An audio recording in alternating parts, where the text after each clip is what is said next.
महत्वाची बातमी आहे. अनीसनं भोंदूबाबा खरातवर गंभीर आरोप केलेले आहेत. मंत्र्यांच्या ओएसडींकडनं धमक्यांचे फोन आल्याचा आरोप अनीसकडून करण्यात आला.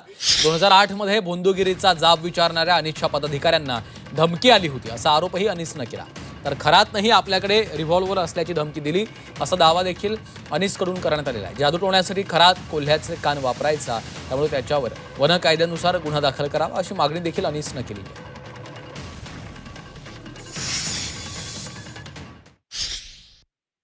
आम्हाला अशी माहिती मिळालेली आहे.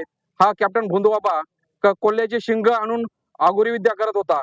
असं जर असेल तर हा वन्यजीव प्राणी संरक्षण कायद्याच्या अंतर्गत गुन्हा ठरतो. ते कलम लावावे अशी आम्ही त्यांना विनंती केलेली आहे.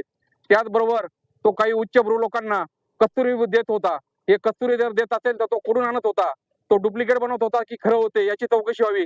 आणि खरं जर असेल तर ते वन्यजीव प्राणी संरक्षण कायद्याच्या अंतर्गत कारवाई व्हावी अशी आम्ही मागणी केली आहे. मंत्र्यांच्या ओईडीचे वगैरे आम्हाला फोन आलेले होते. नाही, ते आता सांगणं योग्य नाही, कारण आता इथं तपास भरकरायचा इच्छा नाही आमची. कॅप्टन खराच्या बाबतीत जे झालेलं आहे, आता तो तपास चालू आहे. तो मॅडमनी सांगितला की योग्य पद्धतीने चालू आहे, तुम्ही याला फाटा देऊ नका असं मॅडमनी पण विनंती केली आहे. त्यामुळे मागचा विषय तो झाला, परंतु तो तपास योग्य तऱ्हेने चालू आहे असं आम्हाला वाटतंय. मला त्याच्याकडून धमक्या पण मिळाल्या आमच्या कार्यकर्त्यांना, आणि तरी आम्ही घाबरलो नाही. नाही, आमच्या काही सिन्नरच्या कार्यकर्त्यांना त्यांनी अशी धमकी, त्याचे जे कार्यकर्ते आहे, त्याचे ज्या ट्रस्टवरचे कार्यकर्ते, त्यांनी अशी धमकी दिली की तुम्ही आमच्या बाबाच्या विरोधात जर गेला तर तुम्हाला संपून टाकू, आम्हाला तुमचं नामोनिशाण आम्ही साफ करू, अशा प्रकारच्या धमक्या पण आल्या होत्या. आमच्या एका कार्यकर्त्यांना कॅनडा कॉर्नरवर बंदूक रोखली गेली होती. तुम्ही ज्योतिषाचा आणि याचा आधार घेऊन जर लोकांना फसवत असाल तर तुम्ही डॅम्बिस आणि बदमाश आहे असं सांगितल्यानंतर, मी डॅम्बिस आणि बदमाश तुम्ही आहे असं सांगितल्यानंतर तो असं म्हणाला.